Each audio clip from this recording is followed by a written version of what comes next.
þá fjallar 33. kafli Jóbsbók það hvernig við heyrum í Guði.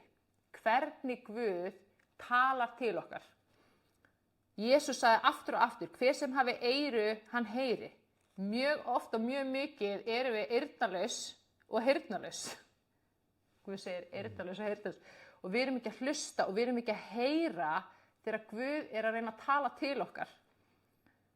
Og það mjög skemmtilegur kafli í Jesaja 42:18 þar sem ber yfirskriftina blind og heyrnalaust þjóð.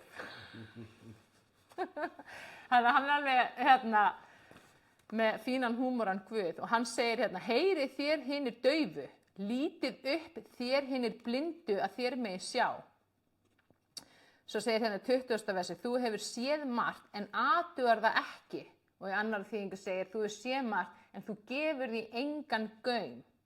Eyrun eru opin en þú heyrir þó ekki.